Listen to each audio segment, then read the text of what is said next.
Welcome to Pastor's Pondering.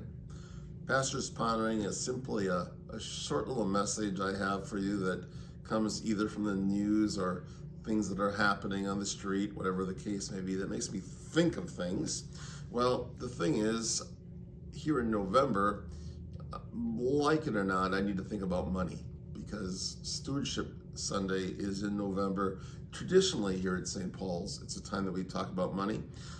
My parents always told me it was never good to talk about money or politics, and so I've tried not to do that, but occasionally it simply has to be talked about. And so this Pastor's Pondering, way in a roundabout way, is about that, but you'll recognize the message, and it goes a little bit different direction, but really I want to talk to you about money today a little bit. I'm going to share with you from Matthew 10, and I'm going to simply start out with verse of 39. For only a penny, you can buy 2 sparrows. Yet not one sparrow falls to the ground without God's consent. As for you, even the hairs of your head have been counted. So do not be afraid. You are worth much more than all of those sparrows. That ends that very short text today from Matthew. In Matthew 10, it's actually verses 29 through 31. We probably have one of the most important scriptural lessons that God teaches all of us, his children. It tells us how far-reaching God's love for every single one of us is. Are not 2 sparrows sold for a penny? Asked Jesus. Yet not one of them will fall to the ground without your Father's care. And, he goes on to say, even the very hairs of your head are numbered. So don't be afraid. You are worth more than all of those sparrows. What a moving testimony to the love of God for each and every one of us. A second grader asked his teacher how much the earth weighed. The teacher looked up on the internet where it said 1,000 trillion metric tons was the answer.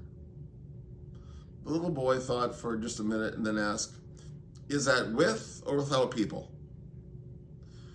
Well, viewed from the perspective, it might very well seem that people don't really matter much in the grand scheme of things. After all, we are microcosmic inhabitants in a somewhat minuscule planet orbiting a relatively obscure star in a galaxy among millions and millions of stars and galaxies that make up creation. Yet, for some reason, we are God's creation. And every single one of the hairs of our heads are counted. Wow.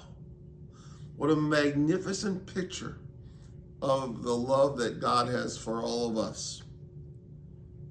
But wait a minute here. There's a troubling side to Jesus' teaching about the sparrows. And it has to do with those 2 sparrows. Because you see, sparrows do fall from the sky eventually. It happens all the time. God's love does not protect those tiny sparrows from all of life's tragedies. Neither does it protect us. Now, mature Christians realize that truth, but there are many preachers who speak of Christianity as a path to easy and prosperity in our society.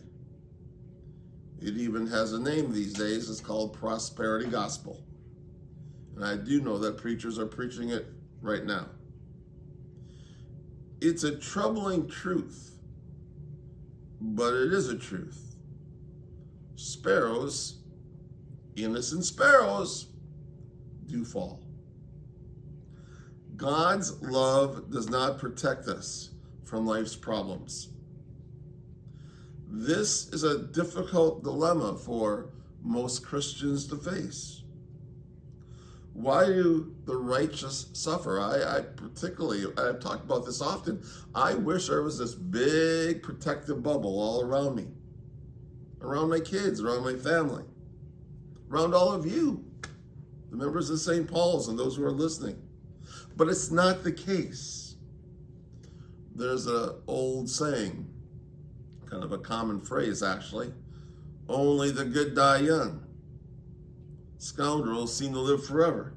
Well, it's not always the case, but it sure does seem that way, doesn't it? Why in heaven's name is that so? Well, one answer comes from ordinary family life. Those of you who are parents, let me ask you a question. Would you protect your kid from all life's problems if you could? Well, without thinking about it, most of us are going to go, you bet we are. Yep, I want that protective bubble around them.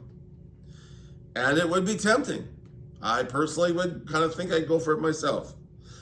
But deep in our heart, we would like to build a protective bubble around our kids because, well, we don't want to get them hurt or see them hurt. When someone hurts one of our kids, abuses one of our kids, says something to hurt their feelings in any way, what do? We get angry, we get defensive. When they are confronting a crisis, it is we who usually toss and turn in our beds sleepless at night. We would love to protect them from every hurt, from every harm, for everything that can go wrong in this world. But let me ask you a question. What would happen if we did? They would never grow up to be responsible, competent, mature adults. Overcoming obstacles produces character and competence and integrity and empathy and sympathy. God has placed us in a world that is designed to bring out the very best within each and every one of us. It teaches us how to deal with the attitudes of faith and love in a world that is lacking, well, just that, faith and love. What does it mean? Does it mean that God's forsaken us or forgotten us? No. It simply means that this world is a training ground designed to produce souls fit to share in all eternity with God. Sadly, sparrows do fall from the sky. There's a second truth related to this, though. God's love does not protect us from life's problems, but neither are life's problems God's punishment for our sins. Remember Job. We talked about Job a few weeks ago. Job is this wealthy man, living with a large family, extensive flocks. He's blameless. He's upright in the eyes of God. And yet God allowed Satan to torment Job to test his faith. You know how the story of Job ends. Job's livestock, servants, children, they are all taken away. But it ends with blessings. When all of this happens to Job, he tears his clothes, he shaves his head in mourning, but he continues to bless God. And in return, God blesses him over and over and over again. You know, I don't know what heaven will be like, but I do know what God is like. God is the one who cares about you and who cares about me. God does notice every sparrow that falls from the sky. And God cares for us much, much more than he could ever care for those sparrows. Even though we still face obstacles, even though we will still cry tears, we do not face them alone. And someday, somehow, all that which is hurtful will be turned into joy, and we shall live in the joy of God's house forever. Like I said, November is a time that we talk about stewardship. It's about time to count our blessings here on earth and to count the many blessings that await us in heaven. Have a happy, safe fall. When you get your stewardship material, think, pray, and ask yourself, how has God been a blessing in my life? Well, thank you for sharing this moment with me. I'll be thinking about and pondering some more questions as they come up the next week or so. So many blessings. Take care, and God bless. See you later.